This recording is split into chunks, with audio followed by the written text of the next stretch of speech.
So what did you think about Biden saying black entrepreneurs are just as capable as white entrepreneurs? They just need lawyers and accountants. That's like him saying black kids are just as smart as white kids. Yeah. Right? Yeah. He said that shit. Yeah. The Negro kids are smart. Yeah. Just as smart as white kids. But yo, he kind of has a point. Okay, let's get to it. And I say that because there's always like the way entrepreneurship is marketed to black people and the way white people understand is like two different things, right? So over the last, like I would say like 10 years, the entrepreneurial boom, who obviously a lot of people get sucked into it, right? Us too, like we started a business within the last 10 years. But when you meet people who are running like really high levels of business and you see all the things that they're doing, like compared to all the stuff that you're told, like, oh, just do this and it's easy. No money down. Like it doesn't take any money to start it. And then you realize the like, reality of it. Two different books that people are getting of information on how to run a business. You get what I mean? And part of that, Malcom, and we do need lawyers and we do need accountants. We need lawyers and accountants up the wazoo.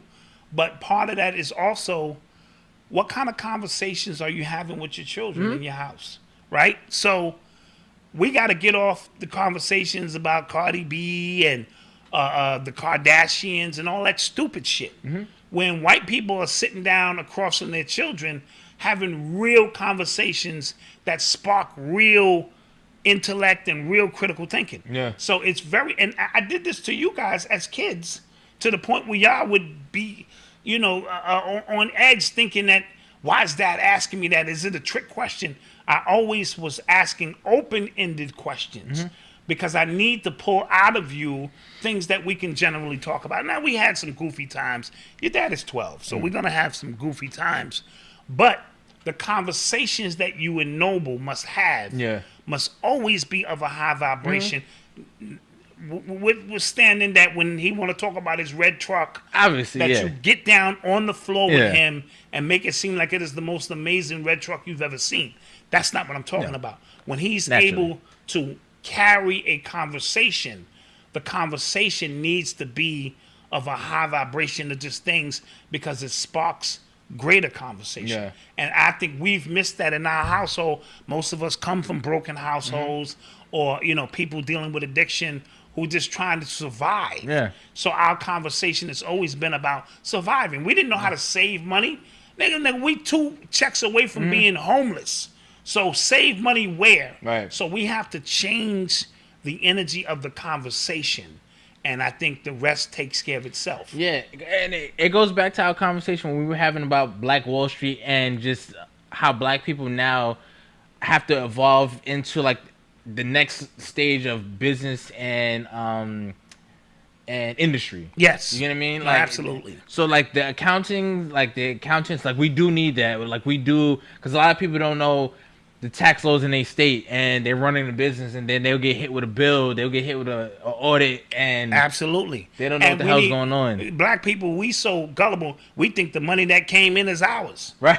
Right. Yeah. Yo, what do you mean? I made this. No. Right. What about supplies? What about taxes? What about health care? What about all the things you need to put in place for the people who work for you? What about insurance? All of these things are important. Or like even stuff you don't think about when just running a business. Like again, these people on YouTube, like they'll start saying like, oh, it's easy to run a business. Just take what you do, what you love, and create a business. And then say you make designer sneakers, you get people sneakers, and you draw on them, and that's dope. You can charge money, dope. But say you get 50 orders, right now, you can't take them. Can't take them. And it's stuff you don't think about, like the process of coming up and making that stuff. My wife used to have this beautiful button business. I remember. It was, and you know me, and it was beautiful because she's a graphic designer. And I just sat back and watched one day and was like, wow, you're going to print out 300 buttons one at a time? And that's one order. So imagine when it blows. So you got to think about the manual labor of these things. And I was like, that's not going to work, but we're not going to be in the button business long. Trinkets, little trinkets and shit. And I'm like, dude, this is a job for Alejandro. It truly is. You know what I'm saying? So it just is. Back then, So we have to understand, but I believe we're beginning to change the conversation collectively. Yeah. You know what I mean? You Yeah. got a bunch of friends Yeah. who ain't talking about busting down a kilo of coke, or they're talking about business. Yeah. And how we can feed off each other doing business. So all of these conversations, what we're doing here and getting Eli and Odyssey and everybody involved, and then we're going to make our mistakes because, Lord, we have made... Listen, y'all have seen them. Oh, my Y'all God. have seen them. Some expensive, some not expensive.